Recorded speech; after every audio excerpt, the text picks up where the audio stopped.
Salam saudara yang dikasihi Tuhan. Selamat berjumpa kembali dalam program Rema STBI. Kita mengucap syukur kembali berjumpa dalam program ini. Rema STBI adalah wadah bagi mahasiswa untuk menyuarakan kebenaran-kebenaran firman Tuhan.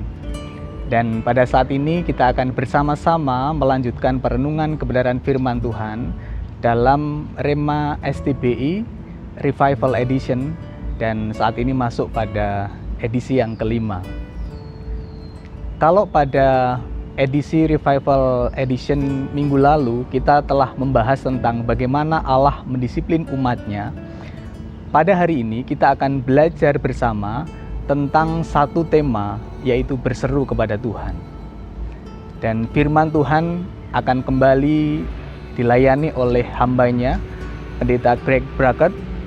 Semoga firman Tuhan pada saat ini bisa menjadi berkat bagi kita semuanya. Selamat merenungkan firman Tuhan.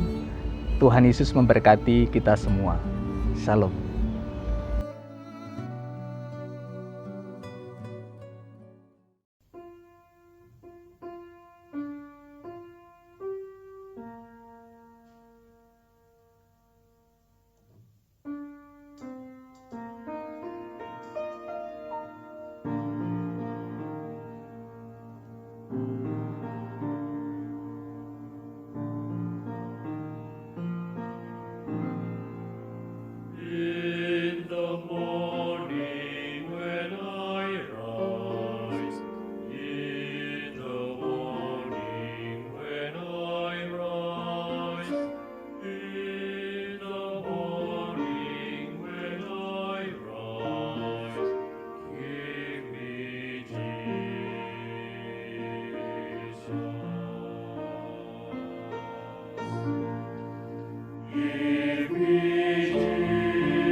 Selamat siang saudara-saudara yang saya kasih dalam nama Tuhan Yesus.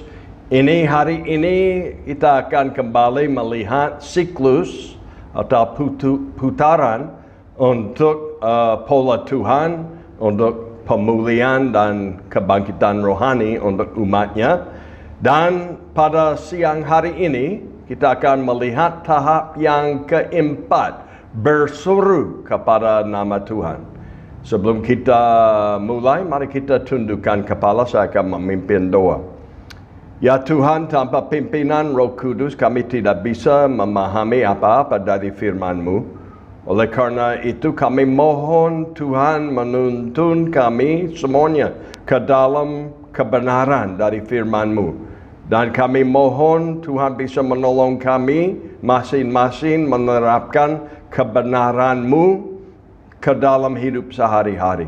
Kalau ada sesuatu yang tidak beres, kalau ada sesuatu yang tidak berkenan di hadapan Tuhan, kami mohon Tuhan kiranya Engkau insafkan kami akan dosa itu, supaya kami bisa berbalik kepada Tuhan dan percaya lebih sungguh-sungguh kepada Engkau. Terima kasih Tuhan, kami yakin Tuhan sedang memperhatikan doa kami, sebab kami menaikkan doa ini dalam nama Tuhan Yesus.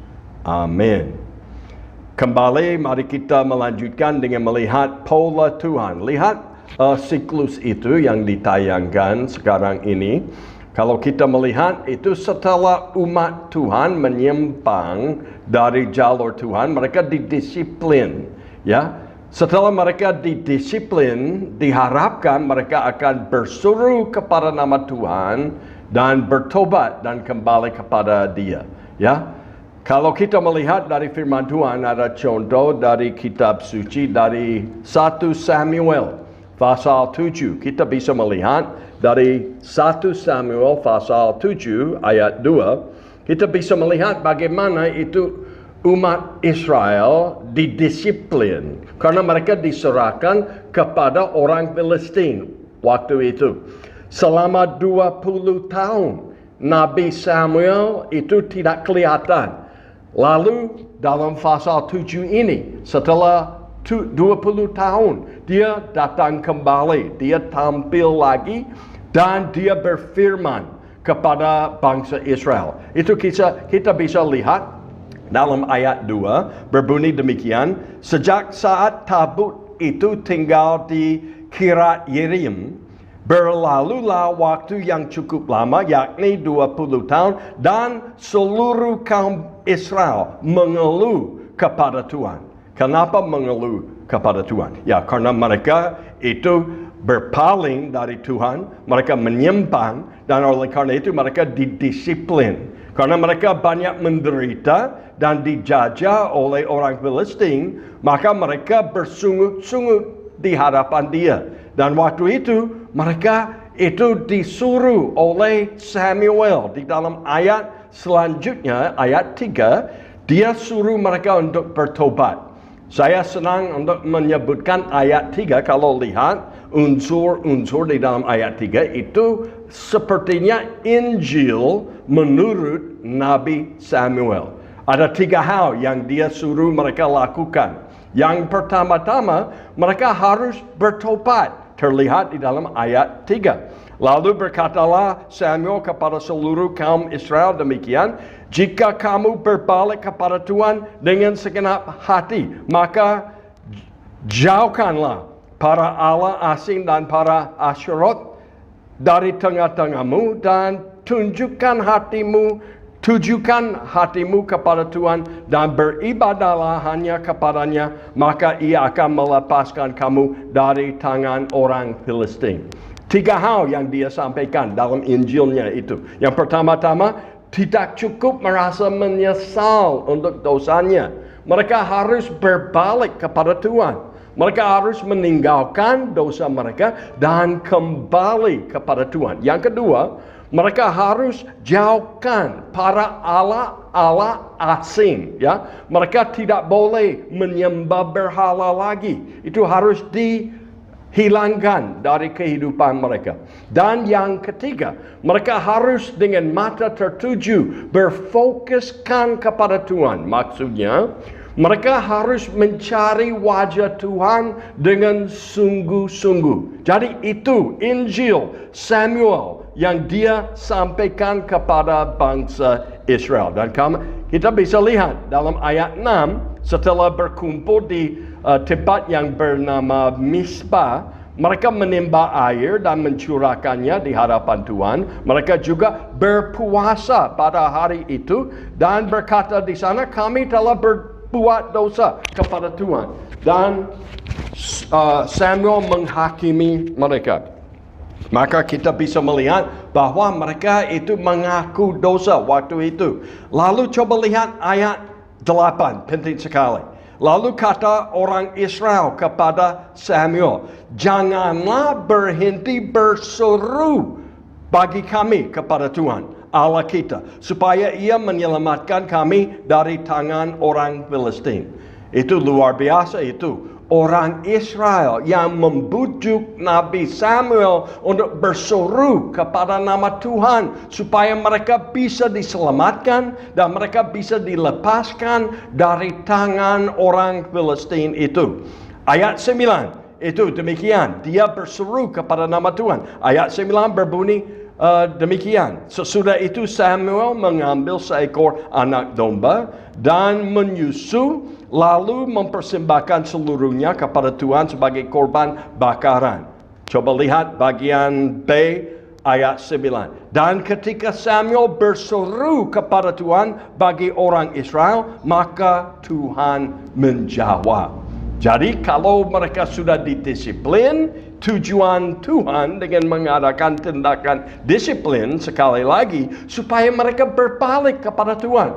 Dan itu tanda yang positif yang terlihat di dalam bacaan itu. Karena setelah mereka dihajar oleh Tuhan, umat Israel diwakili oleh Samuel itu berseru kepada nama Tuhan. Coba lihat respon dari Tuhan sendiri. Ayat 10. Sedang Samuel mempersembahkan korban bakaran itu, majulah orang Filistin berperang melawan orang Israel. Tapi pada hari itu Tuhan mengguntur dengan bunyi yang hebat ke atas orang Filistin dan mengacaukan mereka sehingga mereka terpukul kalah oleh orang Israel. Luar biasa.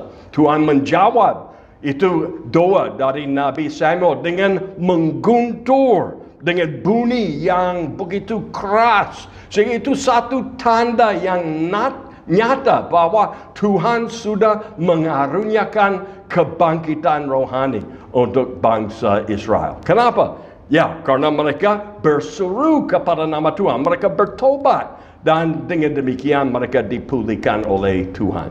Nah, saudara-saudara, saya mau tayangkan beberapa ayat. Yang pertama-tama yang menjadi ayat kencana buat kita diambil dari 2 Tawarik pasal 16 ayat 9. Mari kita lihat, itu sudah ditayangkan dan saya akan bacakan. Karena mata Tuhan menjelajah seluruh bumi untuk melimpahkan kekuatannya kepada mereka yang bersungguh hati terhadap Dia. Kalau saya membayangkan itu ayat itu seperti Tuhan yang bertakhta di surga seperti ini, ya. Dia mencari orang, ya, di seluruh dunia. Mata Tuhan menjelajah di seluruh dunia untuk melimpahkan kekuatannya kepada siapa? Bukan kepada siapa saja, tetapi kepada orang yang bersungguh hati kepada Dia. Itu terkaitan dengan berseru kepada nama Tuhan. Karena orang yang bersungguh hati, yang mencari wajah Tuhan, pasti akan berseru kepada Tuhan, ya. Dan itu banyak berdoa. Kita bisa lihat satu contoh, satu orang raja, namanya Raja Asa. Terlihat di dalam 2 Tawarik, pasal 14 sampai pasal 16. Kita bisa lihat slide berikutnya, itu satu slide lagi. Coba lihat keadaan hati Raja Asa di dalam 3 pasal ini. Kita bisa lihat yang pertama, dia memiliki hati yang tulus ikhlas. Dalam bahasa Inggris, dia wholeheartedly serve the Lord. Jadi dia itu orang yang tulus ikhlas melayani, ya. Dan kita bisa lihat beberapa ayat dalam pasal itu.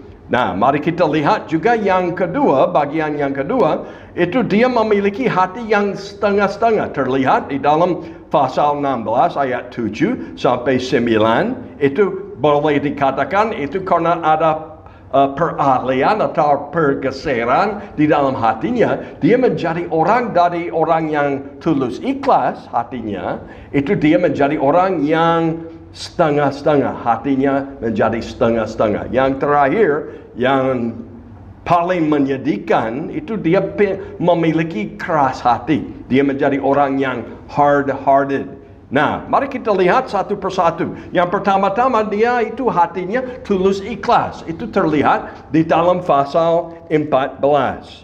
Kalau sudah membuka kitab suci, mari kita lihat dari pasal 14, dari 2 Tawarik. Nah, saudara-saudara, kita bisa lihat ayat 7b dari pasal 14, 2 Tawarik. Itu menyatakan tentang keadaan atau suasana rohani di bawah pimpinan Raja Asa itu. Berbunyi demikian firman Tuhan dalam ayat 7. Negeri itu masih dalam tangan Tuhan karena kita mencari Tuhan Allah kita dan Ia mencari kita serta mengaruniakan keamanan kepada kita di segala penjuru. Maka mereka melaksanakan pembangunan itu dengan berhasil. Saudara-saudara, kita bisa melihat kenapa itu Tuhan memberkati bangsa Israel waktu itu. Karena Raja Asa membentuk suasana di mana itu dia dan seluruh rakyat itu mencari wajah Tuhan. Sehingga mereka diberkati dengan diberi keamanan di seluruh bangsa itu. Terlihat juga di dalam pasal 14 ketika ada orang-orang Ethiopia yang mengepung kota Yerusalem. Itu pasukan militer dari Ethiopia, itu jumlahnya luar biasa. 1 juta prajurit itu yang mau menyerang itu kota Yerusalem serta Raja Asa itu. Sehingga waktu itu Raja Asa dia tidak panik, ya, dia tidak merasa terlalu takut. Maaf, ini terlepas. Tetapi dia berseru kepada nama Tuhan. Coba lihat ayat 11. Berbunyi demikian. Kemudian Asa berseru kepada Tuhan Allahnya, "Ya Tuhan, selain daripada Engkau tidak ada yang dapat menolong yang lemah terhadap yang kuat. Tolonglah kami, ya Tuhan Allah kami. Karena kepadamu-lah kami bersandar dan dengan nama-Mu kami mau melawan pasukan yang besar jumlahnya ini. Ya Tuhan, Engkau Allah kami. Jangan biarkan seorang manusia mempunyai kekuatan untuk melawan." Nah, coba lihat apa yang terjadi. Ayat 12. Karena dia berseru kepada nama Tuhan. Ya, dia bersandar mutlak kepada Tuhan. Coba lihat ayat 12. Dan Tuhan memukul kala orang-orang Ethiopia itu di hadapan Asa dan Yahudi, orang Yehuda. Dan orang-orang Ethiopia itu lari. Lalu dikejar oleh Asa dan laskarnya sampai ke Gerar. Dari orang-orang Ethiopia itu amat banyak yang tewas. Mereka kalah, ya. Sehingga tidak ada yang tinggal hidup. Karena mereka hancur di hadapan Tuhan dan tentaranya. Orang yang Yehuda memperoleh jaraan yang sangat besar. Nah, coba lihat pasal 15, saudara-saudara. Memang itu Raja Asa dari awal pelayanannya, dia memiliki hati yang tulus ikhlas. Terlihat di dalam ayat 2, khususnya dari pasal 15. Ada seorang nabi namanya Azara, ya, Azaria bin Oded, dihinggapi roh. Menurut ayat 1. Coba lihat ayat 2 dari pasal 15 ini. Penting sekali. Kenapa dia orang yang melayani dengan baik Raja Asa itu? Kenapa dia memiliki itu hati yang tulus ikhlas? Coba lihat ayat 2. Ia pergi menemui Asa dan berkata kepadanya, dengarlah kepadaku, Asa dan seluruh Yehuda dan Benyamin. Tuhan beserta dengan kamu bila mana kamu beserta dengan dia.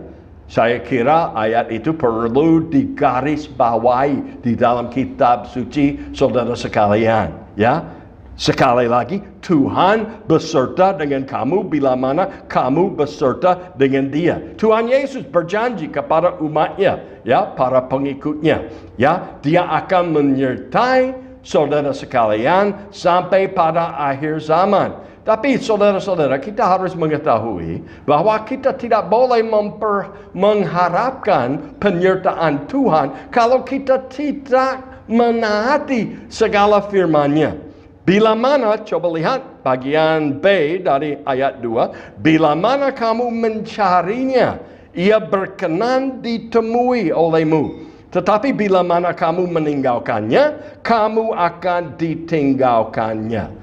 Nah, nanti sudah terlihat di dalam pelayanan itu Raja Asa. Karena dia mencari wajah Tuhan, dia disertai oleh Tuhan, dia diberkati, dia orang yang luar biasa. Sehingga itu epitetnya, epitet itu yang dituliskan pada itu batu nisannya. Ya, ayat 17, coba lihat dari pasal 15. Itu ayat 17 berbunyi demikian. Sekalipun bukit-bukit pengorbanan tidak dijauhkan dari Israel. Coba lihat ini. Namun hati Asa tulus ikhlas sepanjang umurnya. Saudara-saudara, luar biasa. Itu Raja Asa itu. Ya, baiknya kalau kita lihat pasal 16 itu tidak dibaca. Ya, karena sangat menyedihkan isinya dari pasal 16 itu menyatakan ada tentang perubahan di dalam hati Raja Asa. Dia dari awal melayani dengan hati yang tulus ikhlas, tapi lama-kelamaan dalam hatinya karena ada pergeseran, itu dia menjadi orang yang hati yang setengah-setengah melayani Tuhan. Terlihat di dalam pasal 16, sekali lagi, lihat ayat 7. Pada waktu itu datanglah Hanani. Nah, Hanani adalah seorang pelihat atau orang nabi. Itu dia datang kepada Asa, Raja Yehuda. Katanya kepadanya, karena engkau bersandar kepada Raja Aram dan tidak bersandar kepada Tuhan Allahmu, oleh karena itu terluputlah tentara Raja Aram dari tanganmu. Jadi dia ditegur oleh Raja Hanani karena dia tidak bersandar kepada Tuhan lagi. Dia lebih bersandar kepada manusia sehingga dia mengikat perjanjian dengan Raja Aram. Coba lihat, terlihat di dalam ayat 8 dijelaskan oleh Nabi Hanani itu. Bukankah tentara orang Ethiopia dan Libya besar jumlahnya, kereta dan orang berkudanya sangat banyak, namun Tuhan dalam menyerahkan mereka ke dalam tanganmu, karena engkau bersandar kepada siapa? Bersandar kepada Tuhan. Nah, saudara-saudara, apa yang terjadi? Ya, di dalam hati itu Raja Asa itu ada pergeseran. Dia tidak bersandar kepada Tuhan lagi. Ya, karena kita diingatkan dalam ayat yang kencana yang saya sudah kutip tadi, patut dibacakan lagi dalam konteksnya. Karena ini ditujukan kepada Raja Asa itu. Karena mata Tuhan menjelajah di seluruh bumi untuk melimpahkan kekuatannya kepada mereka yang bersungguh hati terhadap Dia. Orang yang bersungguh hati terhadap Tuhan bisa menjelaskan itu bagian awal pelayanan dan pemerintahan Raja Asa. Tapi ada sesuatu yang terjadi karena dia menyimpang dari Tuhan. Dan hatinya yang menjadi orang yang memiliki hati yang tulus ikhlas, tapi menjadi orang yang ya hatinya setengah-setengah. Dalam hal ini, engkau telah berlaku bodoh Nabi Hayani itu bilang begitu. Oleh sebab itu mulai sekarang ini engkau akan mengalami peperangan. Nah, coba lihat tanggapan dari Raja Asa itu. Ayat 10. Maka sakit hatilah Asa karena perkataan pelihat itu. Jadi hatinya yang setengah-setengah menjadi hati yang keras. Ya, itu menurun lagi, ya. Keadaan rohani makin lama semakin merosot dari hati yang tulus ikhlas menjadi hati yang setengah-setengah, akhirnya menjadi keras hati. Ayat 10. Maka sakit hatilah Asa karena perkataan pelihat itu. Sehingga dia memasukkannya ke dalam penjara sebab memang ia sangat marah terhadap dia karena perkara itu. Pada waktu itu Asa menganiaya juga beberapa orang dari Israel. Saudara-saudara, karena dia tidak senang ditegur dan dia tersinggung, apa yang dilakukan? Mestinya dia itu karena dia ditegur oleh seorang saleh, orang hamba Tuhan, mestinya dia berbalik dan berseru kepada nama Tuhan, tapi tidak berbuat demikian. Raja Asa itu menjadi marah sampai dia menganiaya nabi itu sampai nabi itu dipenjarakan, dan dia juga menganiaya banyak orang Israel. Ayat 12 yang terakhir. Mari kita lihat. Pada tahun ke-39 pemerintahannya, Asa menderita sakit pada kakinya yang kemudian menjadi semakin parah. Namanya asam urat, ya. Ya. Sehingga dia kakinya sakit sekali. Nah, pada waktu dia itu orang yang tulus hati itu, mungkin dia akan langsung berdoa minta pertolongan dan minta kesembuhan ilahi dari Tuhan. Tetapi coba lihat, namun dalam kesakitannya itu ia tidak mencari pertolongan Tuhan, tetapi pertolongan tabib-tabib. Saudara-saudara, apa kuncinya untuk orang yang takut akan Tuhan? Sehingga dia apabila itu menghadapi situasi yang sulit, dia berseru kepada nama Tuhan. Kenapa? Karena seperti yang sudah saudara dan saya pelajari dari firman Tuhan pada siang hari ini. Mestinya kita menjadi orang yang mencari wajah Tuhan. Kalau kita mencari wajah Tuhan hari demi hari, kita akan menjadi orang saleh, orang yang takut akan Tuhan, sehingga saatnya kita menghadapi kesesakan atau menghadapi satu permasalahan, maka kita akan langsung berseru kepada nama Tuhan. Jangan lupa, itu dalam pola Tuhan untuk pemulihan dan kebangkitan rohani. Tahap yang keempat jelas. Setelah didisiplin, maka kita harus berseru, harus call out, berseru kepada nama Tuhan, supaya dia menyelamatkan dan mengaruniakan satu pemulihan rohani kepada saudara dan saya. Mari kita tundukkan kepala.